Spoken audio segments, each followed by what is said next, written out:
অসমত পুনৰ নতুন ভেকেন্সি ওলাইছে। ANM, GNM, pharmacist, ICU technician, lab technician আৰু বিভিন্ন ধৰণৰ পোষ্ট ওলাইছে। এতিয়া মই সম্পূৰ্ণ ডিটেইলছ জনাম আৰু এই পোষ্টৰ সকলো তথ্য এই ভিডিঅ' ডেছক্ৰিপশ্যন বক্সত লিংকত ক্লিক কৰি চাব পাৰিব। ৱৰ্ল্ড বেংক অৰ্থাৎ বিশ্ব বেংকৰ এছিষ্ট প্ৰজেক্টৰ অধীনত অসমৰ চিকিৎসা শিক্ষা আৰু হ'ল গৱেষণা বিভাগৰ অধীনত কিছুমান নতুন পোষ্ট ওলাইছে। এছিষ্ট প্ৰজেক্ট হৈছে এটা বিশেষ আঁচনি। এই আঁচনিৰ উদ্দেশ্য হৈছে অসমৰ চিকিৎসা শিক্ষাৰ উন্নতি কৰা। এতিয়া মই জনাই দিব বিচাৰিছো যে এই ভেকেন্সি কোনখন জিলাত ওলাইছে। ভেকেন্সি ওলাইছে শোণিতপুৰ জিলাত। টোটেল পোষ্ট আছে ৩২টা। এতিয়া মই পোষ্টৰ নামবিলাক জনাম। এইবিলাক বেছি এডুকেশ্যনেল কোৱালিফিকেশ্যন লাগে। ইয়াতে চাওক ফাৰ্মাচিষ্ট পোষ্ট এটা ওলাইছে। যিসকলে ডি ফাৰ্ম বা বি ফাৰ্ম পাছ কৰিছে সেইসকল কেণ্ডিডেট এলিজিবল হ'ব। ১৮,০০০ চেলাৰী আৰু এইবিলাক পোষ্ট কন্ট্ৰেকচুৱেল হয়। জিএনএমৰ ৭টা পোষ্ট ওলাইছে। জিএনএম বা বিএছচি নাৰ্ছিং কোৰ্চ কমপ্লিট কৰা কেণ্ডিডেট এপ্লাই কৰিব পাৰিব। ১৮,০০০ চেলাৰী পাব। এএনএমৰ ৩টা পোষ্ট ওলাইছে।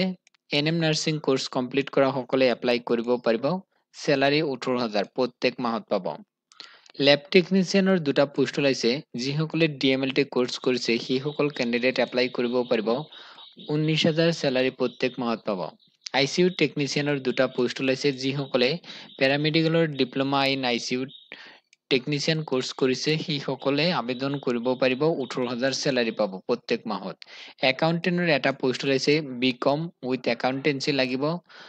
১৮,০০০ চেলাৰী প্ৰত্যেক মাহত। ডাটা এণ্ট্ৰি অপাৰেটৰ পোষ্ট ওলাইছে এটা। গ্ৰেজুৱেট পাছ কৰা হ'ব লাগিব। যদি বিএ বিকম বিএছচি পাছ কৰিছে আৰু যদি মিনিমাম ৬ মাহৰ কম্পিউটাৰ চাৰ্টিফিকেট আছে তেতিয়াহ'লে এপ্লাই কৰিব পাৰিব। ১৫,০০০ প্ৰত্যেক মাহত চেলাৰী পাব। এমআৰডি পোষ্ট ওলাইছে এটা। গ্ৰেজুৱেট পাছ কৰা হ'ব লাগিব। লগতে কম্পিউটাৰ যদি চাৰ্টিফিকেট আছে এপ্লাই কৰিব পাৰিব। ৯,০০০ চেলাৰী। চুইপাৰৰ 10টা পোষ্ট ওলাইছে। যিসকলে 8 পাছ কৰিছে মিনিমাম সেইসকলে এপ্লাই কৰিব পাৰিব। ৭,৫০০ প্ৰত্যেক মাহত পাব। আবেদন কৰা কেণ্ডিডেটৰ বয়স হ'ব লাগিব ১৮ পৰা ৪৮ৰ ভিতৰত হ'ব লাগিব। আৰু ইয়াতে চাওক কৈছে যে এপ্লাই প্ৰচেছটো কি হ'ব, মানে ইণ্টাৰভিউ হ'ব। ইণ্টাৰভিউত যাব লাগিব প্ৰমাণ পত্ৰ লৈ। লগতে যিটো আমি ষ্টেণ্ডাৰ্ড ফৰ্ম বুলি কওঁ সেই ফৰ্মটো ফিল আপ কৰি passport 2 copy passport size photo লৈ যাব লাগিব। এডুকেশ্যনেল কোৱালিফিকেশ্যন চাৰ্টিফিকেট লৈ যাব লাগিব। মাৰ্কশ্বিট, আধাৰ কাৰ্ড, পান কাৰ্ড, তাৰপিছত এক্সপিৰিয়েঞ্চৰ চাৰ্টিফিকেট জেৰক্স প্লাছ অৰিজিনেল লগত লৈ যাব লাগিব। এতিয়া জনাই দিয়া হ'ব যে ক'ত যাব লাগিব। আৰু এটা ইম্পৰ্টেণ্ট পইণ্ট, এইটো কন্ট্ৰেকচুৱেল জব হয়। ৬ মাহৰ বাবে এই জব ইয়াতে উল্লেখ কৰিছে। এতিয়া মই ডিটেইল জনাম যে ক'ত যাব লাগিব। ১৯ আগষ্টত হ'ব। দিনৰ ১১টাৰ পৰা হ'ব। ইয়াতে কৈছে যে office of the joint director of health services Sonitpur. এই এড্ৰেছত যাব লাগিব। ১৯ আগষ্টত যাব লাগিব।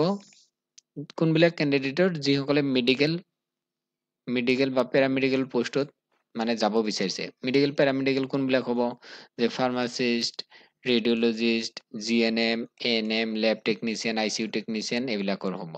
আৰু বাকী যিবিলাক পোষ্ট আছে সেইবিলাক কি হ'ব যে এইবিলাক হ'ব ইয়াতে লিখি দিছে ফৰ একাউণ্টেণ্ট, ডাটা এণ্ট্ৰি, তাৰপিছত এমআৰডি, চুইপাৰ এইবিলাকৰ ২০ তাৰিখত হ'ব, আগষ্টৰ ২০ তাৰিখৰ।